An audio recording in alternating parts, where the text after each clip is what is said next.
The warning alarm screamed through the command center of the Calaxian Empire's most secret military base. Admiral Zethkar's forearms moved quickly across his control panel as red lights flashed everywhere around him. For 300 years, nothing had ever broken through the barriers around the Forbidden Zone. Nothing was supposed to get in or out. "Show me the readings," Zethkar ordered his crew. The main screen lit up with numbers and charts that made no sense. Something big had just appeared inside their most protected space. Something that should not exist. "Sir, the energy patterns are unlike anything in our database," reported his science officer. "The ship appeared without warning.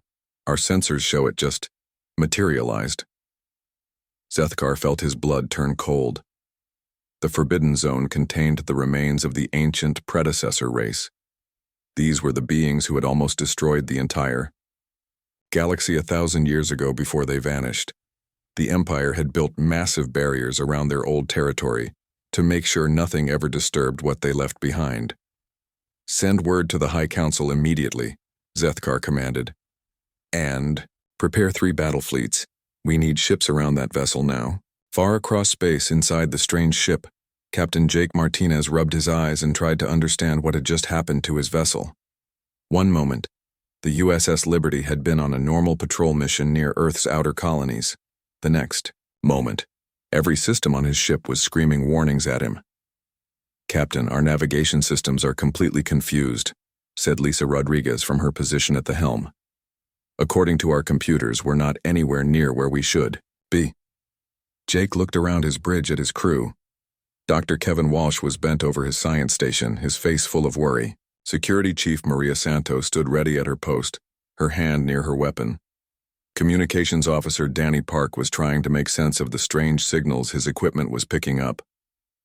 "Talk to me, Kevin," Jake said to his science officer. "What happened to us?" Dr. Walsh looked up from his instruments with wide eyes. "Captain, I think we went through some kind of space tunnel. The quantum drive malfunctioned and somehow threw us through what might have been a natural wormhole." "Where are we now?" Jake asked. "I don't know, sir. The star system isn't on any of our maps, but Captain..." Kevin's voice became quiet. "I'm reading massive artificial structures out there, and energy signatures that suggest very advanced technology." Jake felt his stomach tighten. First contact with alien life was something every space captain trained for, but it was different when it actually happened. "Maria, get our security teams ready. Danny, see if you can pick up any communications from whatever's out there." On the other side of the system, Admiral Zethkar watched his screens as his ships moved into position around the unknown vessel. The ship was smaller than most Calaxian warships, but something about it made him nervous. Its design was completely alien, unlike anything in the Empire's vast databases of known species. "Sir, we're getting strange readings from the ancient installations," his science officer reported. "Some of the predecessor facilities are starting to power up. They've been dormant for centuries, but this ship's presence seems to be activating them." Zethkar's hearts began beating faster. The predecessor installations were supposed to be completely dead. The Empire had studied them for hundreds of years but could never get them to work. If this unknown ship was somehow connected to predecessor technology, the implications were terrifying. "Keep our distance," he ordered. "Do not engage unless they attack first. Send a message to Emperor Corthan. Tell him the situation may be even worse than we thought." Back on the Liberty, Danny Park suddenly straightened up at his station. "Captain, I'm picking up multiple signals. There are definitely other ships out there, and they're surrounding us." "How many ships?" Maria Santos asked, her military training taking over. "At least 30, maybe more. They're keeping their distance, but they have us completely surrounded." Jake made a quick decision. "Put me on all frequencies, Danny. Let's try to talk to them." "Channel open, sir." Jake took a deep breath. "This is Captain Jake Martinez of the Earthship Liberty. We mean no harm. We seem to have gotten lost and ended up in your space by accident. We would like to communicate with you and find a way to return to our own territory." The response came quickly, but in a language none of them understood. The alien voices sounded urgent, almost panicked. "Can you make any sense of that?" Jake asked Danny. I'm trying to run it through our translation software, but it's completely different from any language in our database. Wait, I think I'm getting some basic patterns. They keep using one word over and over. What word? I think it means forbidden or sacred. They seem very upset that we're here. Dr. Walsh looked up from his science station again. Captain, you need to see this. I've been scanning those structures I detected earlier. They're not just advanced technology. They're massive. Some of them are the size of small moons, and they're all artificial. What do you think they are? I'm not sure, but energy patterns suggest they might be some kind of automated factories or shipyards. And Captain, they're old. Really old. Thousands of years at least. Jake felt the weight of the situation settling on his shoulders. They had stumbled into something far bigger than a simple first contact situation. They were in the middle of what appeared to be an ancient alien graveyard, surrounded by ships that seemed afraid of their very presence. Keep monitoring everything, he told his crew, and keep trying to establish communication. We need to figure out what we've gotten ourselves into. As the Liberty drifted through the alien star system, neither the humans nor the Calaxians realized that ancient systems were beginning to wake up all around them. Deep inside the massive installations that Dr. Walsh had detected, machinery that had been silent for 1,000 years was slowly coming back to life, responding to genetic markers it recognized in the human crew. The test that would determine humanity's fate had begun, though none of them knew it yet. The Calaxian High Council had not held an emergency meeting in over 50 years. The great chamber filled quickly as council members arrived from across the empire. Emperor Corthan himself took his place at the head of the circular table, his golden robes marking him as the supreme ruler of a civilization that spanned 300 star systems. Show them the data, Emperor Corthan commanded. The holographic display in the center of the room lit up with images from the Forbidden Zone. The unknown ship hung in space like a dark omen, surrounded by Admiral Zethkar's fleet. But more disturbing were the energy readings from the ancient installations scattered throughout the system. Your Imperial Majesty, spoke Intelligence Coordinator Vexthal, her voice trembling slightly. The predecessor facilities are showing activity levels we have never recorded before. Some installations that have been completely dark for 1,000 years are now producing power signatures that exceed our largest cities. Emperor Corthan leaned forward in his throne. What do we know about this ship? Very little, Majesty. The vessel's design matches no known species in our database. However, our scientists have made a disturbing discovery. Vexthal paused, clearly uncomfortable with what she had to report. The ship's energy patterns show similarities to theoretical models of predecessor technology. A murmur of fear ran through the council chamber.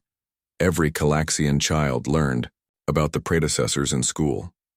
They were the ancient race that had created technology so powerful it could reshape entire galaxies. Their weapons could destroy stars. Their ships could travel between dimensions.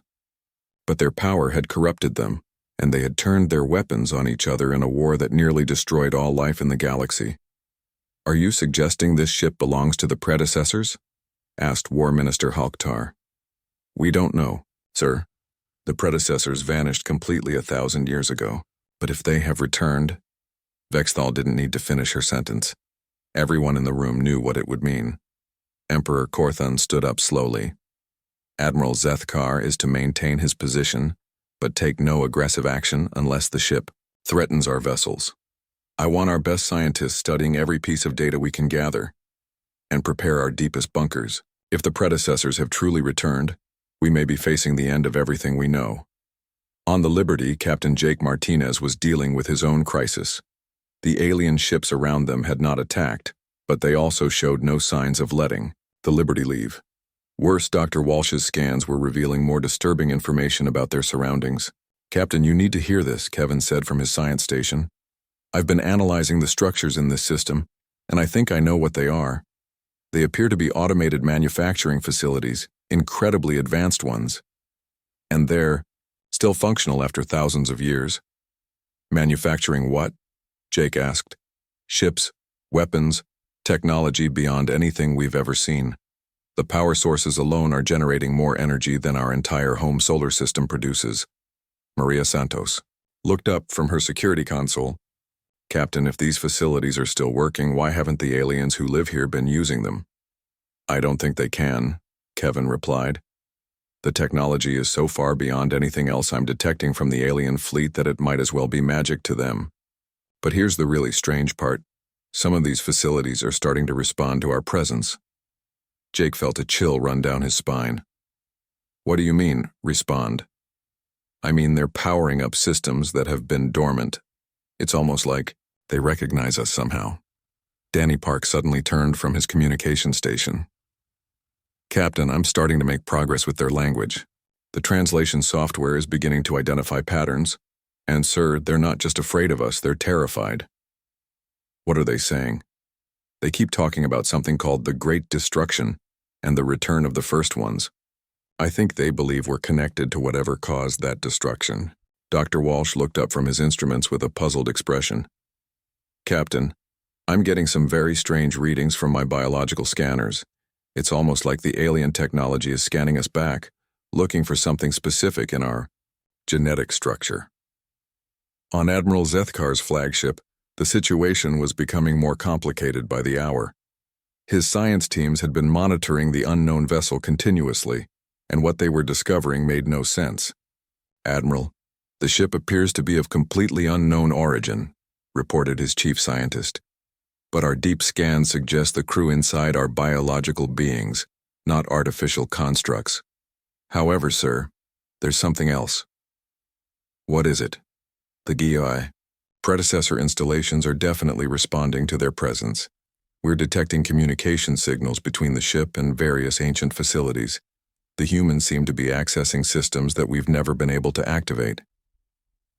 Zethkar stared at the displays showing energy levels rising throughout the forbidden system. Get me a direct line to Emperor Korthan. This situation is escalating beyond our ability to contain it. When the connection came through, Emperor Korthan's voice was tense. Report, Admiral. Your Majesty, the situation is worse than we thought. The unknown beings appear to be interfacing with predecessor technology. Systems that have been dead for a millennium are coming online. There was a long pause before the Emperor responded. Admiral, I want you to prepare for the worst-case scenario. If these beings are truly predecessor descendants or have somehow acquired their technology, they pose a threat to the entire galaxy. Begin charging the planet-killer weapons. Sir, the planet killers haven't been used in 300 years, are you certain? I am certain, Admiral. If the predecessors have returned, we cannot allow them to spread beyond that system. We will destroy everything there before we let them bring another great destruction to the galaxy. Admiral Zethkar felt his hands trembling as he gave the orders. The planet-killer weapons were the Empire's most devastating weapons, capable of shattering entire worlds. They had been built specifically to stop another predecessor uprising. Back on the Liberty, Jake was beginning to understand the gravity of their situation. The aliens saw them as some kind of returning nightmare from their past. Every attempt at peaceful communication seemed to make the situation worse. Danny, keep working on the translation. We need to understand what they think. We are. I'm trying, Captain, but their language includes concepts that don't translate well. They seem to believe we're connected to some ancient race that nearly destroyed the galaxy. That's impossible. Humans have only been in space for a few hundred years. Dr. Walsh looked up from his station with a worried expression. Captain, I'm not so sure about that anymore.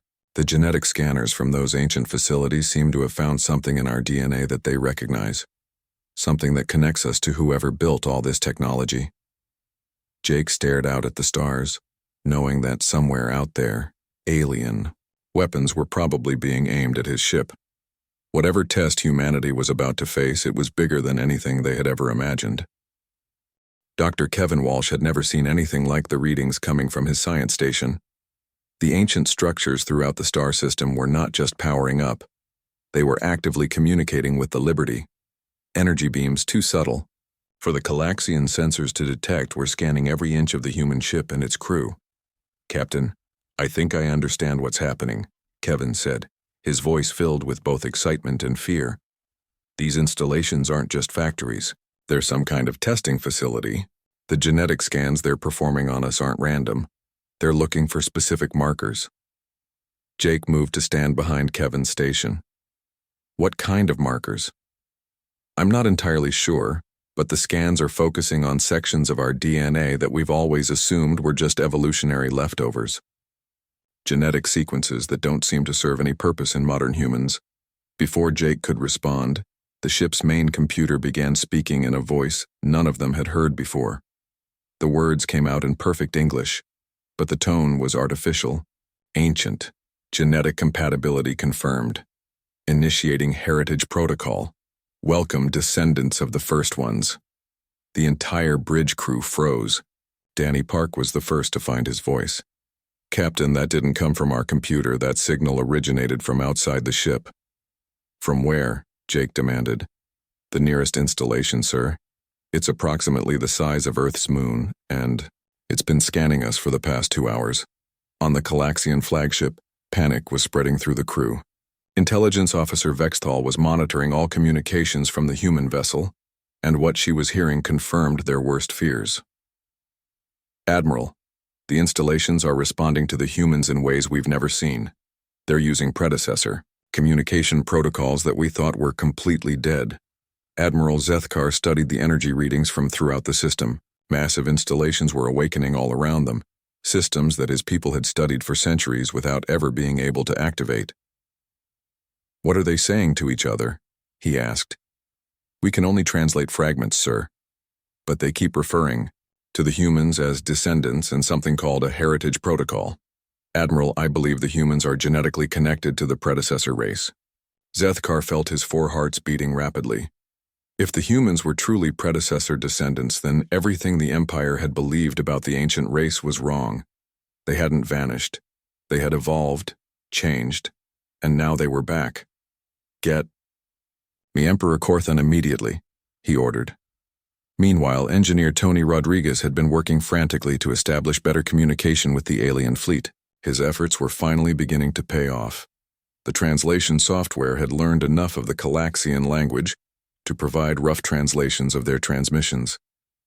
Captain, I'm picking up clearer communications from the alien ships, Tony announced. And sir, they're definitely planning something big. I keep hearing references to planet-killer weapons and final solutions. Jake felt his blood turn cold. They're planning to destroy us? It sounds like they're planning to destroy this entire star system, sir. They seem to believe that if they don't stop us here, we'll spread across the galaxy and cause some kind of catastrophe. Dr. Walsh looked up from his station with a grim expression. Captain, I think they might be right to be worried. The installations that are responding to us aren't just advanced technology, they're weapons factories. The automated systems are beginning to produce ships and weapons that make our most advanced technology look like stone tools. Are they offering these weapons to us? I think so, sir. The heritage protocol seems to be some kind of inheritance system. We're being given access to technology that could make us the most powerful force in the galaxy. Jake stared at the tactical display showing dozens of alien warships surrounding them. The irony wasn't lost on him. The aliens wanted to destroy them because they were afraid humanity would become too powerful, and now ancient technology was literally offering to make them exactly what the aliens feared. On the Galaxian homeworld, Emperor Corthan was receiving the most disturbing intelligence report in the Empire's history. The humans weren't just connected to the predecessors, they appeared to be their chosen inheritors. Your Majesty, Intelligence Coordinator Vexthal reported via secure transmission, our deepest scans of the predecessor installations show that they've been waiting. The entire system appears to be some kind of massive testing ground, designed to activate when beings with the correct genetic markers arrived. And the humans have these markers? Yes, Majesty. Furthermore, the installations are beginning to produce technology that our scientists estimate could destroy our entire empire in a matter of days. If the humans accept what's being offered to them. Emperor Corthan didn't need her to finish. How long until Admiral Zethkar's planet-killer weapons are fully charged? 6 hours, Majesty. And how long before the predecessor installations finish producing whatever they're making? Unknown, sir. But energy levels suggest the process could be complete within 4 hours. The Emperor closed his eyes. In 4 hours, humanity might possess technology that could threaten every living being in the galaxy. In 6 hours, the Empire would be ready to destroy an entire star system to prevent that from happening. Back on the Liberty, Jake was facing the most difficult decision of his career. Computer specialist Rachel Brown had managed to interface with one of the smaller predecessor installations, and what she was learning changed everything. "Captain, I've accessed some kind of historical database. The predecessors didn't disappear, they transcended physical existence. But before they left, they created this testing ground to determine if their descendants were worthy of inheriting their technology." "What kind of test?" Jake asked. "That's the terrifying part, sir. The test isn't about intelligence or technological capability. It's about wisdom and restraint. The predecessors destroyed themselves because they couldn't control their own power. They're offering us the same technology that destroyed them, and they want to see if we'll make the same mistakes." Security Chief Maria Santos had been quietly listening to the conversation. Now she spoke up. "Captain, if we don't accept their technology, the aliens out there are going to destroy us. We need every advantage we can get. But if we do accept it," Dr. Walsh added, "we might become exactly what they're afraid of. The technology being offered to us includes weapons that could destroy entire star systems." Jake looked around his bridge at his crew. Outside, dozens of alien warships were preparing to attack. Around them, ancient installations were offering humanity power beyond imagination. And somewhere in the balance between those two forces lay the future of both species. "How much time do we have before those alien weapons are ready?" he asked. "Based on their energy signatures, maybe 6 hours," Tony estimated. "And how long before the predecessor installations finish whatever they're building for us?" "About 4 hours, sir." Jake took a deep breath. In the next few hours, he would have to make a choice that could determine the fate of humanity's place in the galaxy. Accept ultimate power and risk becoming a galactic threat, or reject it and face almost certain destruction. The test had begun, and failure meant extinction for everyone involved. Computer specialist Rachel Brown had never imagined she would be the person to unlock the greatest mystery in galactic history. Her fingers moved across her console as she accessed deeper levels of the predecessor database. What she found there would change everything humanity thought they knew about themselves. "Captain, you need to see this," Rachel called out, her voice filled with awe. "I've found the core historical files of the predecessor civilization." Jake moved to her station, followed by Dr. Walsh and the rest of the senior crew. The main screen filled with images and text that seemed to shift and change as they watched. "The translation software is working overtime," Rachel explained. "But I'm getting the basic story. The predecessors called themselves the Inari. They were incredibly advanced, but they made a terrible mistake." "What kind of mistake?" Jake asked. "They created technology that was too powerful for them to control wisely. Their weapons could destroy entire solar systems. Their ships could travel between dimensions, but they used this power to fight each other over resources and territory." Dr. Walsh studied the data flowing across the screen. "It says here that the war lasted 300 years and destroyed most of the galaxy's inhabited worlds. But here's the important part," Rachel continued. "Before they destroyed themselves completely, a group of Inari scientists realized what was happening. They couldn't stop the war, but they could prevent it from happening again." "How?" Jake asked. "They transcended physical existence, becoming beings of pure energy. But before they left, they took genetic samples from species across the galaxy and created a new race. One that would eventually develop intelligence and space travel, but would hopefully learn to be wiser than their creators." The bridge fell, silent as the implications sank in. Danny Park was the first to speak. "Are you saying that humans are descended from these predecessors?" "Not directly," Rachel replied. "According to this database, the Inari took genetic material from hundreds of species and combined it with their own to create several new races. Humans are one of those races, designed to eventually return to this star system and face the same test that destroyed the Inari." "What test?" Security Chief Maria Santos asked. Dr. Walsh had been studying another section of the database. "The test of power versus wisdom.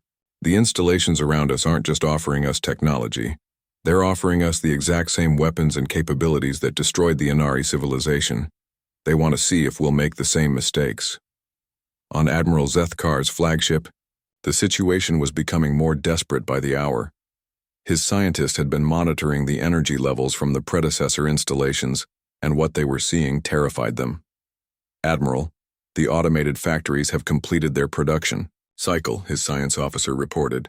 They've produced a fleet of vessels that our computers estimate could destroy our entire armada in minutes.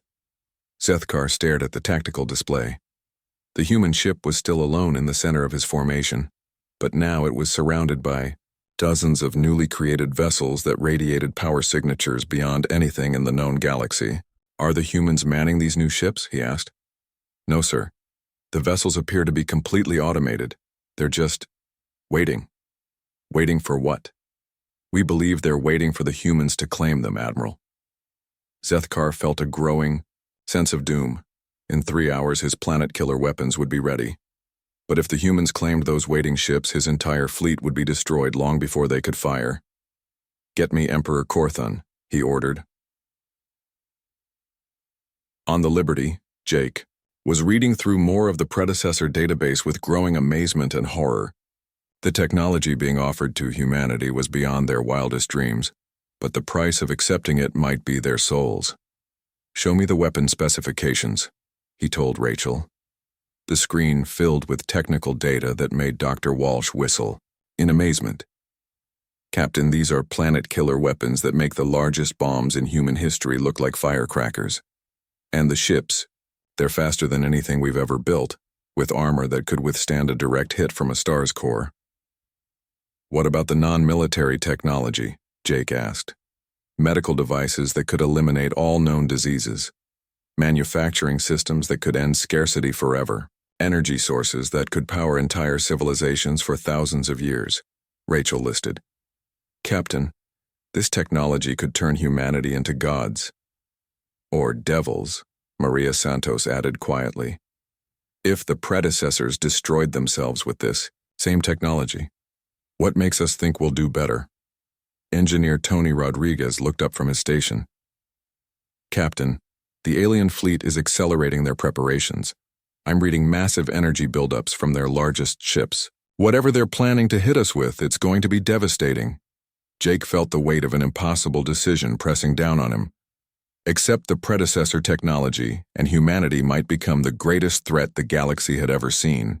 Reject it, and his crew would die along with the secret of humanity's true origins. How long until those alien weapons are ready? He asked. 2 hours, sir. And the predecessor ships? They're ready now, Captain. All we have to do is claim them. Doctor, Walsh had been studying another section of the database. Captain, there's something else here. The predecessors left detailed records of their war and what caused it. They started with good intentions, using their power to help other species and protect the weak. But gradually, they began to see themselves as superior to everyone else. Power corrupts, Jake said grimly. Exactly. And the more powerful they became, the more they believed they had the right to impose their will on others. Eventually, different factions couldn't agree on how to use their power, and they turned their weapons on each other. Rachel had found another section of the database. Captain, there are psychological profiles here of the Inari leaders during their final war. They all started as heroes and peacekeepers, but having ultimate power changed them into something else. Jake looked around his bridge at his crew. These were good people, the best humanity had to offer.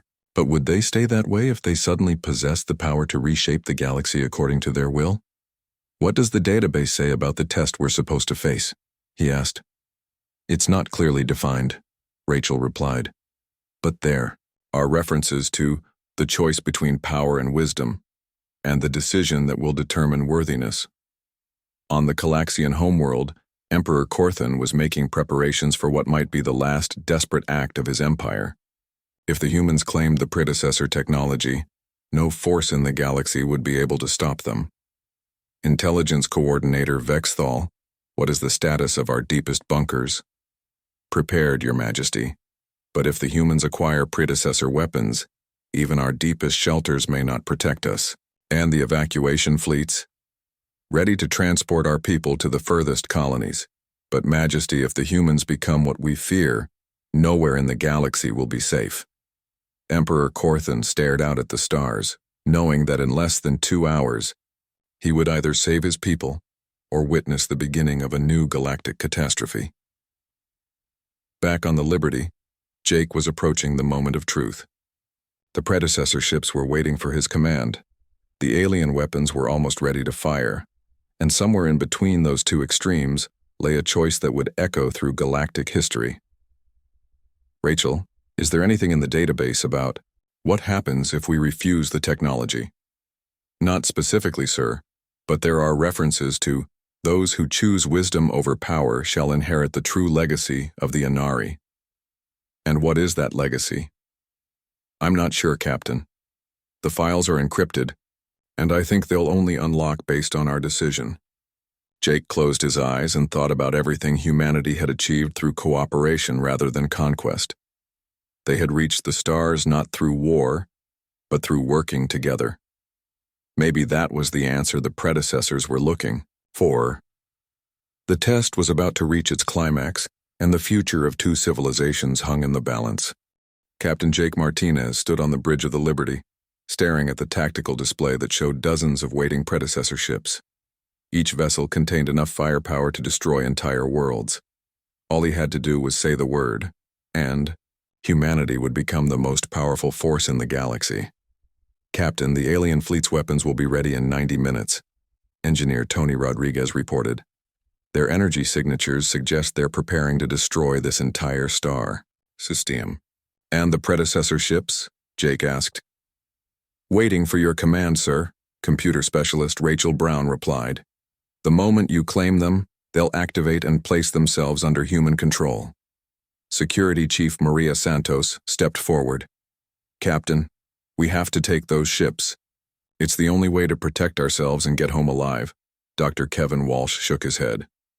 Maria, if we take that technology, we become exactly what the aliens fear.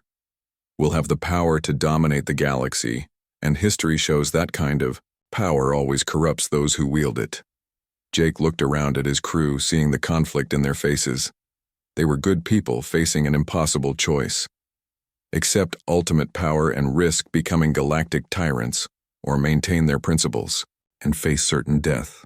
Rachel, show me those psychological profiles again, Jake ordered. The screen filled with data about the predecessor leaders during their final war. Every one of them had started with noble intentions. They had wanted to protect the innocent, bring peace to the galaxy, and use their power responsibly. But gradually, having unlimited power had changed them. They all believed they were doing the right thing, Jake observed, even when they were destroying entire civilizations. Power doesn't just corrupt, Dr. Walsh added. It changes your perspective.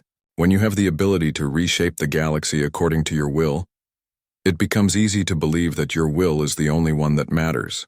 Communications Officer Danny Park looked up from his station. Captain, I'm receiving a direct transmission from the alien fleet. They're offering to negotiate. Put it through. The voice that came through the speakers was electronically translated, but the desperation in it was clear. Human vessel, this is Emperor Corthan of the Calaxian Empire. We know you have been offered the weapons of the predecessors. We beg you not to claim them. Jake activated the transmission system.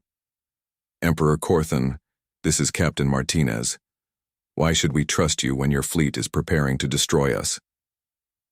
Because we have studied the predecessors for 1,000 years, Captain Martinez. We know what their power did to them and to the galaxy. If you claim their weapons, you will eventually become what they became, destroyers of worlds. And if we don't claim them, you'll kill us anyway. There was a long pause before the Emperor replied. Captain, I will make you an offer. Reject the predecessor technology, and I will guarantee safe passage for your ship out of our territory. More than that, I will establish formal diplomatic relations between our peoples. Security Chief Santos looked at Jake with disbelief. Captain, you can't seriously be considering trusting them. They've had weapons pointed at us since we arrived. Because they're terrified, Jake realized. They've been living in fear of the predecessors returning for 1,000 years. We represent their worst nightmare come true. Dr. Walsh had been studying the predecessor database again. Captain, I think I understand what the real test is. It's not about whether we're smart enough to use this technology responsibly. It's about whether we're wise enough to reject it entirely. But if we reject it and the aliens attack us anyway? Maria asked. Then we die, Jake said simply. But we die as humans, not as the next galactic threat. Engineer Tony Rodriguez checked his instruments. Captain, decision time. The alien weapons will be ready in 1 hour. Jake closed his eyes and thought about everything humanity had achieved. They had reached the stars through cooperation, not conquest. They had built a peaceful civilization based on exploration and discovery, not domination. Taking the predecessor technology would change all of that. Rachel, can you access the predecessor manufacturing systems? Yes, sir. I want you to shut them down. All of them. Don't just refuse the technology, destroy the ability to produce it. The bridge fell silent. Security Chief Santos was the first to speak. Captain, that's suicide. If the aliens attack, we'll have no way to defend ourselves. Maybe. Or maybe that's exactly what the predecessors wanted to see. Descendants who were wise enough to choose principle over power.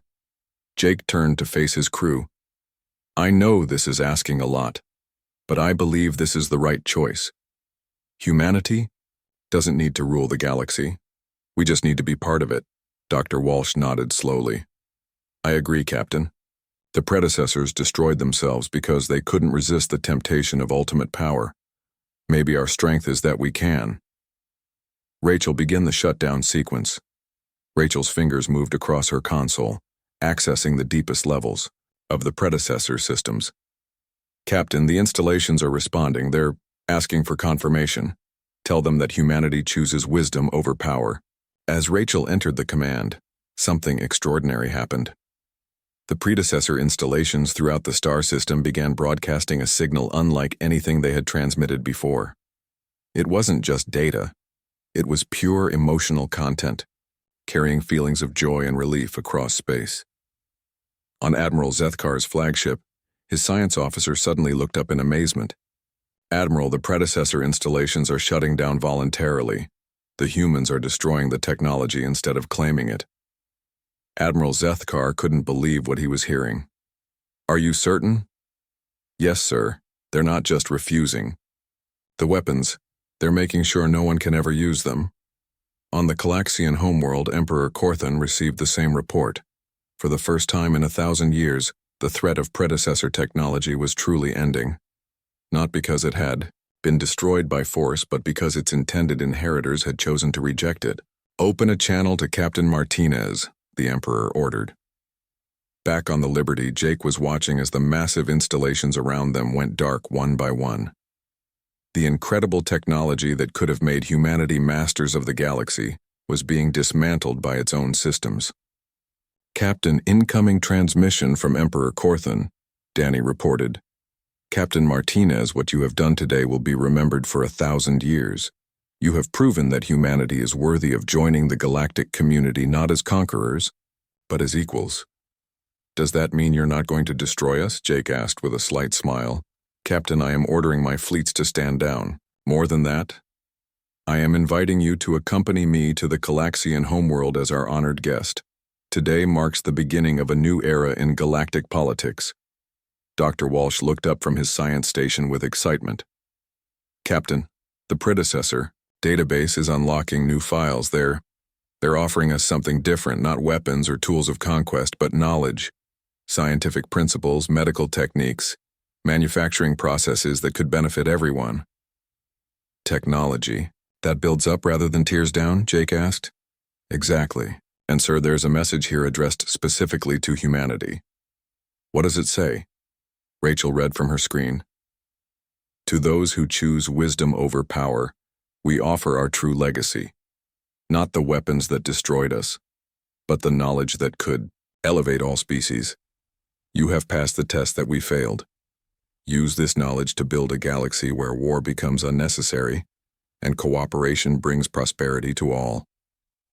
Jake looked around his bridge at his crew, seeing pride and relief in their faces. They had faced the ultimate temptation and chosen the harder path. "Set course for the Calaxian homeworld," he ordered. "It's time for humanity to take its place in the galactic community." As the Liberty moved away from the now silent predecessor installations, both human and Calaxian crews watched in amazement as the ancient structures began transforming themselves into something new. Research stations and universities that would welcome scientists from across the galaxy to study and share knowledge peacefully. The test was over, and humanity had proven that their greatest strength wasn't their ability to fight, but their wisdom to choose when not to. The galaxy had gained not new conquerors, but new partners in building a better future for all species. 6 months later, the first joint human-Calaxian exploration mission would launch from the former Forbidden Zone, now renamed the Heritage Sector. Captain Jake Martinez would command that mission, carrying with him the knowledge that sometimes the greatest victory comes not from claiming power, but from having the strength to walk away from it. The age of cooperation had begun, and it started with a simple human choice to value wisdom over might.